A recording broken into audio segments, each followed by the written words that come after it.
দুনিয়াতে মানুষের যতগুলা রং আছে, আমার মনে হয় না যে পৃথিবীতে এতগুলা রঙের কালারও আছে। আসসালামু আলাইকুম, আপনারা সবাই কেমন আছেন? আলহামদুলিল্লাহ, আশা করি সবাই ভালো আছেন।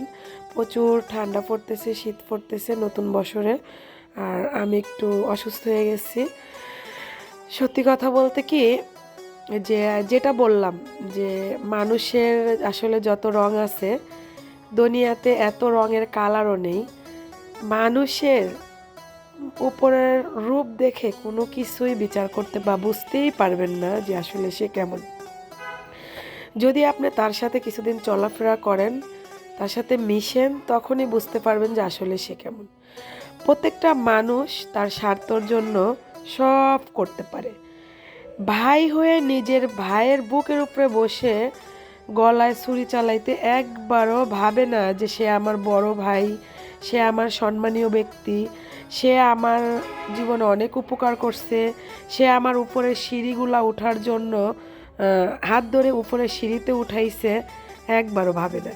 জানেন, আপনার আশেপাশের যারা পর, তারা কখনোই আপনার কোনো ক্ষতি করবে না।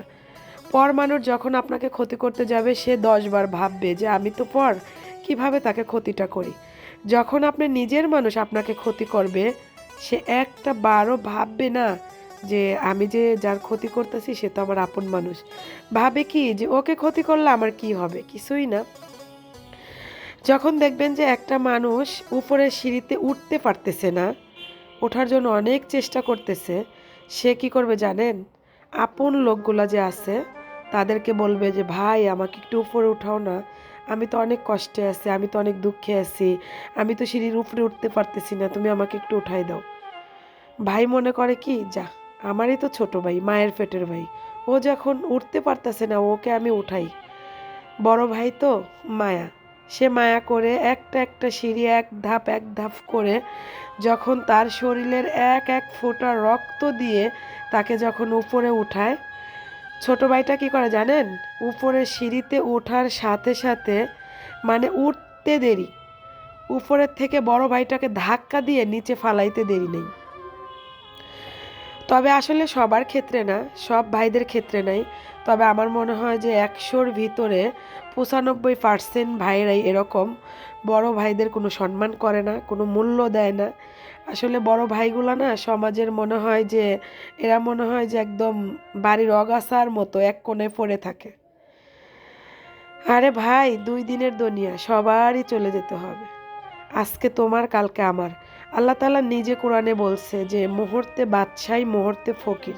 এটা যদি কেউ অস্বীকার করে, সে একদম মানে কাফের হয়ে যাবে। এটা আমাদের সবারই মানতে হবে যে মুহূর্তে বাদশাহী, মুহূর্তে ফকির। সবার সবারই মৃত্যুর কথা একবার হইলে ভাবতে হবে। আমি আজকে কথাগুলো যার উদ্দেশ্যে বললাম, সে হয়তো জানে যে কার উদ্দেশ্যে বললাম। আসলে এমন এমন কথা আছে, এমন এমন জীবনে এমন এমন ঘটনা ঘটে যায় যে সব কথাই সবার সামনে বলা যায় না। আসলে আমি 3-4 দিন ধরে যে কোনো একটা বিষয় নিয়ে প্রচুর আকারের ডিপ্রেশনে ছিলাম। তো আর লাভ নাই, ভাবতেছিলাম যে ঠিক আছে, আমার যারা ফলোয়ার আছে, যারা আমার ভিডিও দেখে, যারা আমাকে ভালোবাসে, আসলে আমি অত বড় সেলিব্রিটি না, হাতে গোনা 2-1 জন আমাকে ভালোবাসে, তাদেরকেও বললাম যে হয়তো আমার ভিডিওটা দেখে কেউ কেউ তার অভিজ্ঞতা থেকে বলতে পারে আসলে আমাদের সাথে যেগুলা ঘটছে বা ঘটতেছে, কার সাথে কেমন হয়েছে বা হইতেছে, অবশ্যই কমেন্টে জানাবেন। মানুষকে কখনো বিশ্বাস করে নিজের আত্মীয়কে কখনোই, নিজের আপনজনকে উপকার করবেন না। যদি পারেন, যারা রাস্তায় দিনে খাইতে পারে না, 3 বেলার 1 বেলাও খাইতে পারে না, ওদেরকে উপকার করবেন। মসজিদ মাদ্রাসায় দান দেন করবেন, এগুলো আপনার মরার পরে এগুলো আপনার একটা সম্বল হবে। কিন্তু আপনি কখনো আপনার আপনজন কে কখনো উপকার করবেন না, যারা আপনার মানে আপনার ভালো চায় না, যারা আপনার কাছ থেকে স্বার্থ হাসিল করতে চায়। এরকম অনেকেই আছে। আর দেখবেন সব সময় বাহিরে আপনার কোনো শত্রু নাই, শত্রু আপনার ঘরের ভিতরে, শত্রু আপনার বাড়ির ভিতরে, শত্রু আপনার আপনজন। আল্লাহ হাফিজ।